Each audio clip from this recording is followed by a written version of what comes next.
araza gushyiraho inzira, araza gushyiraho inzira, areba kuraho ntabasha kurora, nzahora mwiringira. Araza gushyiraho inzira, araza gushyiraho inzira,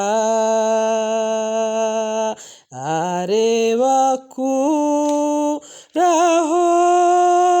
ntabasha kurora, nzahora mwiringira. Araza gushyiraho inzira, araza gushyiraho inzira, areba kuraho ntabasha kurora, nzahora mwiringira, nzahora mwiringira, nzahora mwiringira. Mana ishobora byose, Mana yo kwizerwa, Mana y'imbaraga nyinshi, Mana y'ubushobozi bwinshi, Imana twabonye, Imana twagendanye, Imana ibana n'abantu bayo umunsi ku wundi, Imana itagira ikintu na kimwe kinanira. Ndagushimiye muri iki gitondo, ngushimiye ineza yawe ujya ugaragariza abantu bawe ukayibereka bakayibona, ngushimiye uburinzi bwawe butangaje, ngushimiye ko ari wowe urinda abantu mu gicuku cy'ijoro basinziriye bashyizweyo badatekereza ikiri bukurikire, ariko marayika w'Imana akabambisha amahema kubagota no kubarinda, igitondo kigatangaza abantu ari bazima. Ndagushimiye Mana ko nanjye nkangutse ndi amahoro, izina ryawe nirihabwe icyubahiro. Nyemerera nsenga n'isengesho n'abanyumva iki gitondo, mvuge ngo nuhimbazwe Mana, abanyumva bose nabo bavuge ngo Imana ntihabwe icyubahiro kubw'uburinzi bwawe bukomeye. Turagushimiye Mana, turi mu isi y'ababaho, iyo tutaza kumenya kugira neza kwe tuba twararabye kera, tuba twaribagiranye tutakibukwa, ariko kubw'ubuntu bwawe bwinshi turacyahumeka kandi turacyatura kuvuga ko izina ryawe ari iryera. Icyubahiro n'ikibi cyawe Mana.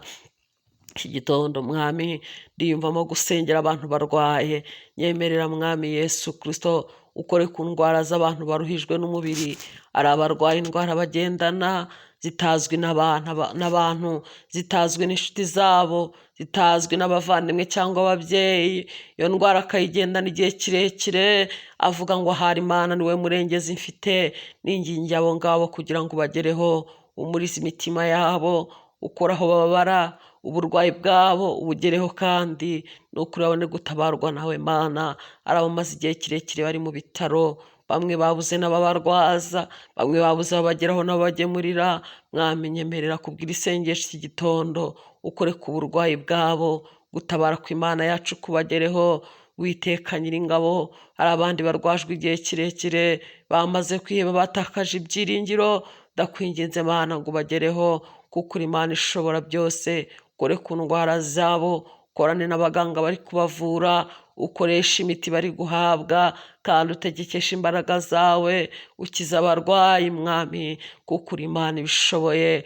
Mu izina rya Yesu Kristo, hari abarwariye mu ngo zabo Mana, bamaze kwiheba, batakaje icyizere cyo kubaho, bibaza ko ejo habo ntahari. Abo nabo ndabingingiye iki gitondo kugira ngo Mwami unyemerere ubasure, ubongerere kwizera, igihe kimwe intumwa zasenze isengesho ziravuga ngo mwami twongerere kwizera, nyemerera wongere kwizera abantu bagutakaje, nyemerera wongere ibyiringiro abantu babibuze. Uwiteka Nyiringabo, hari ababuze imiti kubwo kubura ubushobozi, babuze ubavugira, babuze ubageraho, abo nubagereho Mana kubwira isengesho ry'iki gitondo, mitima yabo yongere kubona ihumure, mitima yabo yumva Imana bugufi mu izina rya Yesu. Abo Uwiteka Nyiringabo ababasha kumvira isengesho nabo basengane nanjye, nabo bagire kwizera, nabo bagutabaze kuko uri Imana yumva. Nta na rimwe umuntu aguhamagara yizeye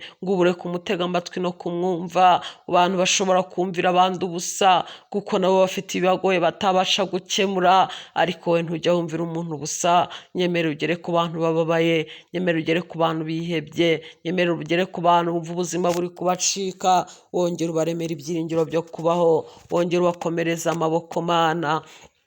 Witeka we nukurura Imana ishobora byose, ndakwinginze ngo ineza yawe igere ku bantu, ndakwinginze ngo ineza yawe igere ku bantu bafite imitima ihagaze, nuko imitima yabo yuruke kandi imitima yabo iruhuke, abantu babohorwe kubwo kukwizera. Mwami Imana Nyirigabo, igitondo ningingi abantu baguye basubiye inyuma, ari abari barakumenye, wari warabatuye mu bata bw'ibyaha, urabiyegereza barakumenya, babanye nawe igihe kirekire, bagendanye nawe, bavuganye nawe, bazi imvugo yawe, bakoranye nawe, bazi uko ukora, ariko iminsi babanye mibi Satani arabigarurira, abasubiza inyuma barakwibagirwa, babona ibyo kubana nawe ntacyo bikimaze, babona ibyo kugendana nawe ntacyo bimaze. Nyamara Petero umunsi umwe ngo ari bukwihakane, waramubwiye ngo inkoko itarabikuri munyihakane, yumva ntago byashoboka bitewe n'urukundo yagukundaga,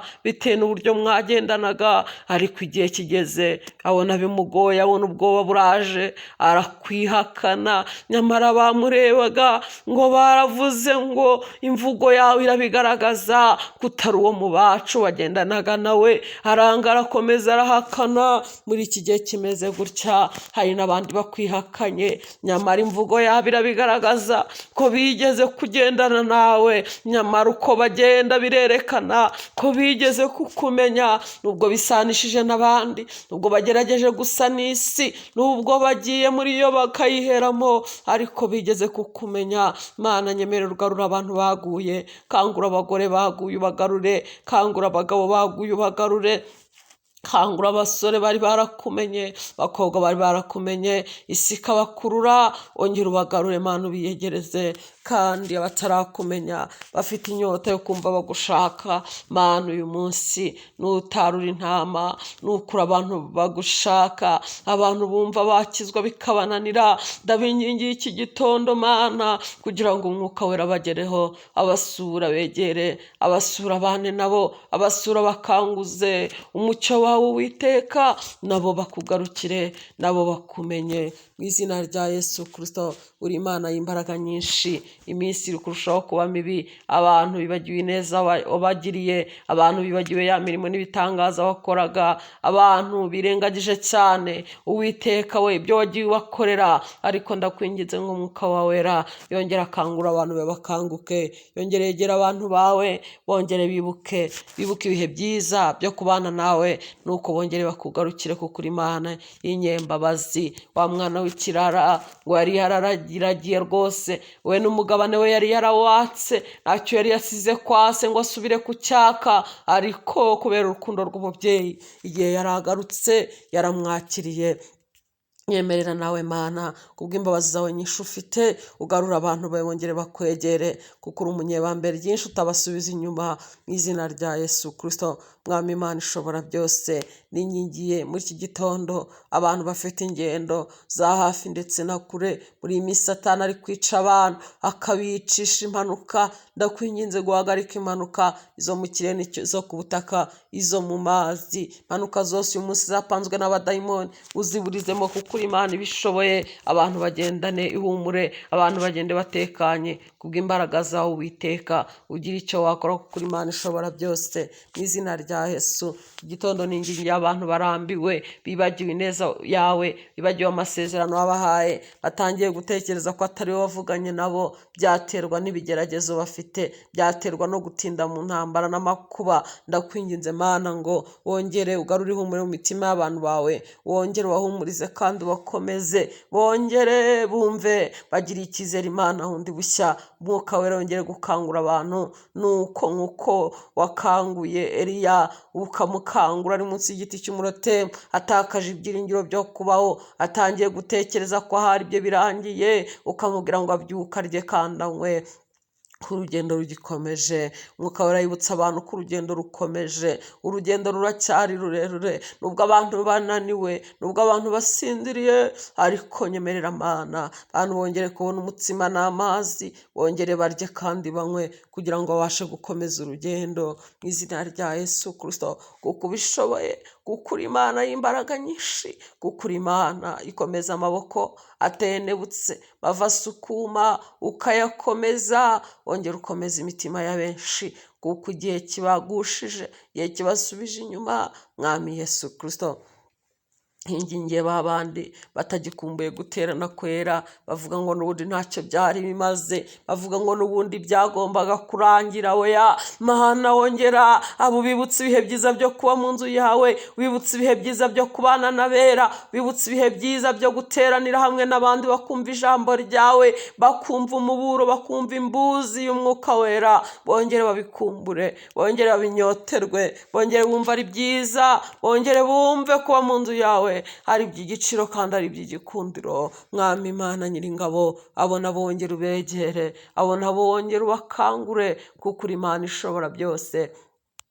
Izina rya Yesu Kristo. Mwami Imana imbaraga nyinshi, Mana y'ubushobozi bwinshi, ni ukuri abantu bararushye muri iyi minsi, abantu baragowe, baruhiye mu byaha. Satani atwaje abantu igitugu, urubyiruko ruriyandaritse bikabije, iyo ubireba urababara. Nyemerera Mana, mu rubyiruko ugire aburokora, ubazane bakumenye. Ni ukuri niyo batabwirizwa n'abantu, Uwiteka we, ongera ugira icyo wakora, abantu biyegereze bakumenye, kuko iminsi irushaho kuba mibi. Mwami Yesu Kristo, nkundira rero Mana, gira icyo wakora, uko abantu bagowe barushye, Satani arusheho kubananiza. Ariko Yesu, umara umwuma abantu bawe, umara umwuma abantu bawe, wongere ubiyegereze kuko uri mwiza. Urakoze Mana, uyu munsi ndawukweretse, umunsi w'umugisha, umunsi w'umugisha ku bantu, umunsi w'umugisha ku bantu bumvise iri sengesho, umunsi w'umugisha ku bantu barasengana nanjye, umunsi w'umugisha ku bantu baragira umwete wo kukwegera, umunsi w'umugisha ku muntu wumva yakugarukira, umunsi w'umugisha ku muntu wumva yakongera kugira inyota yo kubana n'Imana. Imana ibe mu ruhande rwe, Imana imwiteho, Imana imurengere cyane, kandi Imana imukomereza amaboko. Urakoze Mana, kuko uri Imana ishobora byose. Urakoze kuri Imana yumva gusenga, urakoze kuri Imana iri mu ruhande rw'abantu bayo. Icyubahiro n'ikibi cyawe, mu izina rya Yesu Kristo, amen.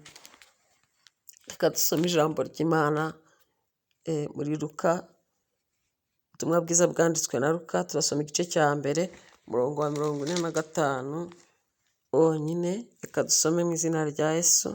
Aravuga ngo, kandi hahirwa uwizeye kuko ibyo yabwiwe n'Umwami Imana bizasohora. Imana ishimwe. Kandi hahirwa uwizeye kuko ibyo yabwiwe n'Umwami Imana bizasohora. Ongera wizere, ongera ugirire Imana icyizere, ongera gutumbira Yesu ko ari we banze ryo kwizera.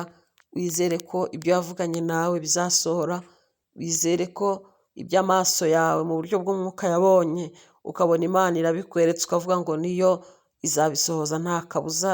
Nta kintu cyavuguruza umugambi w'Imana, habe imisozi, habe inyanja, habe ibintu byose ubona ko byaba bigukomereye biri imbere yawe, bibaye nk'inzitizi, ntabwo bishobora guhagarika umugambi w'Imana. Ni ukuri, ntabwo umugambi w'Imana uzahagarara, umugambi w'Imana uzasohora kuri wowe. Ukomeze kwigirira icyizere, ukomeze kuyegera nk'uko wayegeraga, ukomeze kubana nayo nk'uko mwabanaga, uvuge ngo Yesu ume kukwegera kandi azakwegera, azabana nawe. Hahirwa umuntu wizera ko ibyo yabwiwe n'Umwami Imana bizasohora. Nawe wizere ko ibyo wabwiwe n'Umwami Imana bizasohora, umutumbire kandi urusheho kumugirira icyizere, kuko nta kintu na kimwe kibasha kumunanira. Imana iguhe umugisha kubwo kubana nanjye muri iki gitondo no gusengana nanjye iri sengesho. Imana iguhe umugisha kandi ujye ugira umwete wo kwegera Imana, nayo izakwegera. Imana ishimwe kandi Imana ibahe umugisha mwese, mugire umunsi mwiza abankurikiye.